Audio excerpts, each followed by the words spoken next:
Okay, so we decided to do another one tonight. So It's still light out. that's right, it's still light out. Laura's tail was swinging through earlier, so little tornado watches, tornado warnings, and our thoughts go out to everyone that was in Laura's wake. She was a bad hurricane, so we're not making light of that. It's just, up in North Alabama, we are definitely just catching the tail of it, and as is Mississippi, so everyone just stay safe. And we were just out here sitting, watching the rain fall, and then quit, and hop in the pool, and then out, and anyway, again, it's just us, so, Anyway, we were thinking about a few, slang Southern words. And we are not even going to touch I'd say the, 100th of the Southern phrases that are out there. These are I just jotted some down, and this, we're just trying to help our, northern neighbors out, and perhaps even some southern neighbors. They tend to come through here all the time. And we love them for coming through here, Chris. But they don't know when to go on.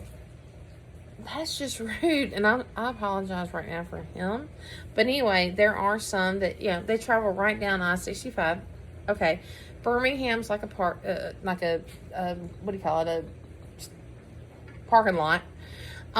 So anyway, no, we're just educating everybody. And if you've heard them, you've heard them. If you haven't, you haven't. If you have some input, definitely let us know. Okay, so.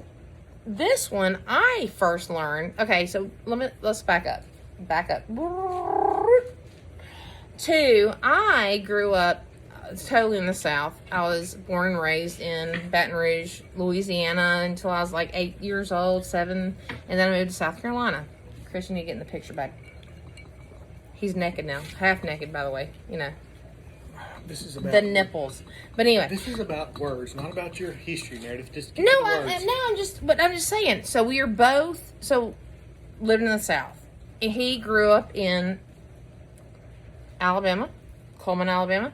So we are both, we're just Southern. What can you say? I mean, if you didn't know it from my voice and his voice, then you ain't got a clue. Sorry. Anyway, so the first one I actually learned from you, Chris.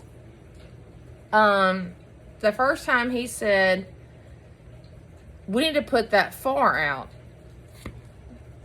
Far. I was like, what? What? Far? So, Chris, explain what far is. Far. Uh-huh. Is a fire. Is a fire. Who knew? So, I kind of put 2 and 2 together and figured it out. However, yeah. So, there's a far over there. Chris caught our pastor on far one time with when he burned a mattress, right? Mm-hmm. It was a big far. It was a big far. We had to call the fire department. I was not here. I heard about this later. And we have a volunteer fire department, which is the best. I will say that. And, Chris lit our old mattress on fire, and it caught our cow pasture on fire. So, there you go. So, that's that one. Next one, we all know it. I'm just going to throw it out there just for giggles and grins. Y'all. You all. Y'all. We're going to call everybody, y'all. Y'all need to get over here and get to dinner. Y'all need to come in out of the storm. Y'all need to get away from that far. Y'all need to stop eating that plant, little dog. Y'all need to whatever, okay? So y'all, you all. Got it? Anything to add to that one? Yeah, that's yeah. Okay. As we all know, in the South, it is hot. It is not only hot, but it is humid. Humid. Humid. Humid. So when we say it's hotter than a 4-balled tomcat, just imagine with me a cat with 4 balls. That would be hot, people. Why are you yawning? Yeah. I don't know. He didn't have 4 balls, but anyway, he's yawning. Stick with it, Chris. There's also hotter than 2 rats having intercourse in a wool sock, to put it nicely. Hotter than a French whore in church. I don't know any French whores, but somehow that kind of got adapted into our lingo. So there you go. Another thing is madder than a wet hen. That I'm gonna tell you right now. If someone tells you they are madder than a wet hen, you better run for the hills, buddy, because they are pissed off. Pissed off, right, Chris? Yes, that's true. I'm never that way, because I'm angelic. Okay. Going to Arn. He wants to skip one that he brought up. But anyway, Arn. we're going to go to Arn. Arn. Chris, use that word in a sentence. Meredith, could you Arn my shirt? And my pants. And my suit.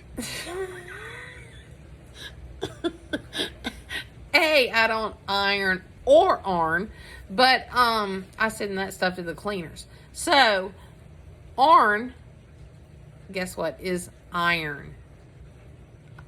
Iron. Can you iron my shirt? Can you iron my pants? Can you iron my Iron is suit? an element. Iron is also an element. Yes, it is. Its oh. symbol is Fe. Ooh. So Are you sure? I may be not right, but I don't think I'm right. so. I Maybe don't we think should so. take We're that. hey, well, Well, we can't Google it right now, but I don't know. I think it is. I'm gonna say lead, is that? Okay, we are not chemistry majors. Okay? We aren't claiming to be.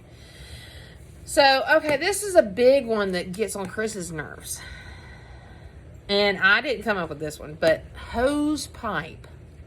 Okay, so You just explain it all, honey, right now. So this is a pet peeve of mine, and when you go out to your garden or your front yard or your wherever, wherever, and you pick up or wash your car, you pick up a garden hose or a water hose,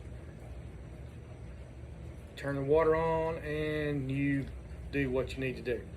But use it in a sentence. But this one just really bothers me personally because it's a little local thing in a community in North Alabama. It's called Hosepipe. Hose pipe. You think about it, there's no such thing as a hose pipe. You're either a hose or you're a pipe. You could be a hoser, which is not in But, Canada. we're talking about In here, yeah. garden hose, water hose.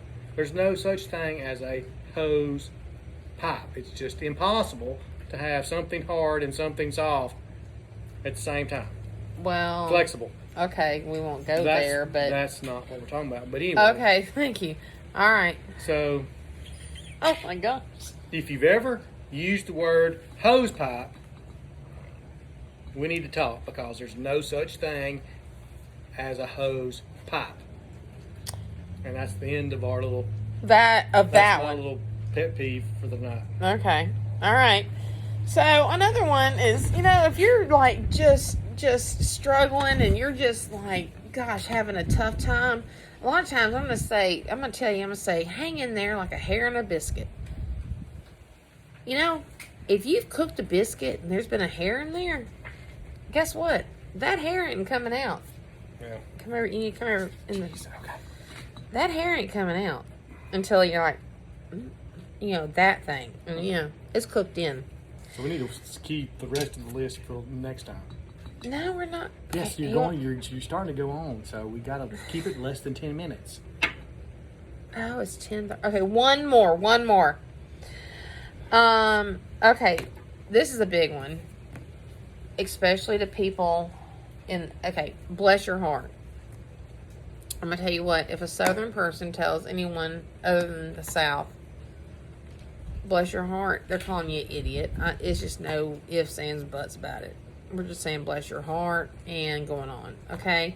We might say to one another bless or bless you or whatever, but typically we just don't go bless your heart to one another.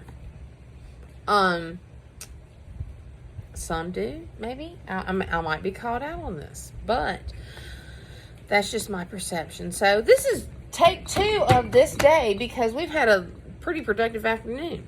And Chris is getting ready to cook some burgers on the grill, and we will talk to you later for the bedtime story. Have a good one.